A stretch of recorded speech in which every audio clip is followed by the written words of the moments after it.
At this age, you know how to get things done, and so does Alexandria. Alexandria is located on the Mediterranean coast in Egypt, giving our city a large range of trade with other big cities on the ocean front. Considering trade, the city's blueprints of aqueducts could be shared, which would increase the production and range of transportation of materials to other neighboring cities. This especially could help Teotihuacan's large agriculture-based economy.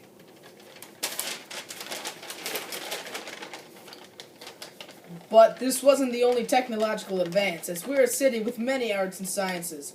The Pharaoh's Lighthouse is a large lighthouse, keeping track of time for the city. The pillars are a structural foundation that kept buildings together, and the amphitheater kept citizens entertained.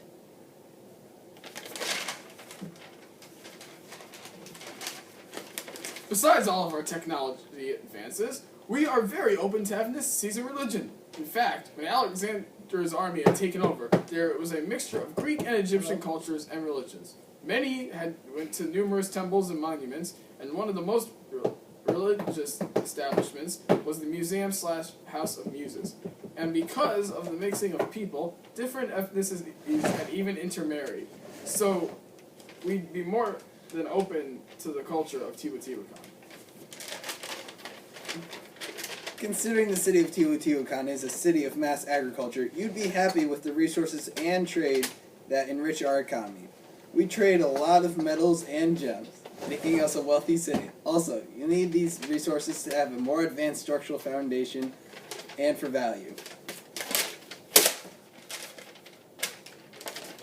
And in our political system, we have a Greek-style polis and assembly, with a council and officials who deal with local affairs.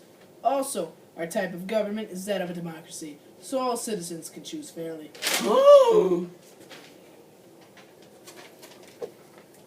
The social class of Alexandria is much like a pyramid. We have the pharaohs, the rulers, on top, as you can see here.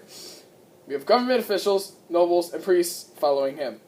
Next, we have soldiers, scribes, merchants, artisans, farmers, and at the last stage of our pyramid, slaves and servants. See, he's all cuffed up. Poor guy. Feel your pain, Thomas. No, your dark past. Now, comparing our two cities, we're not completely different. Both of our cities were the biggest cities in each of our areas, as yours was the 6th largest and ours was number 1 in these time periods. Each of us also had religious architectural establishments built like pyramids, temples, and shrines. Also, both religious cultures are monotheistic, and need not to mention, both cities are huge trade centers with long-distance trade. Within each society, both of us have social elites, yours being the wealthy and ours being the Greeks. Yet, both cities had their differences. Teotihuacan has nearly 2/3 of the population relying on agriculture, while we mostly supply metals. And we're controlled by a military elite, while your city is off building defense walls because of heavy conflict. Also, we're multicultural and multi-religious, and we're ruled by a dynasty. The Ptolemies dynasty is the dynasty that rules us. It's a dynasty that rules us. In Alexandria, one structure that defines our city is our library. It is the center of learning for our scholars, and if you become our sister city, we'll share some of our knowledge with you. So how about it? They said yes. They said yes. Awesome. Swerve. Swerve. Fantastic. East side.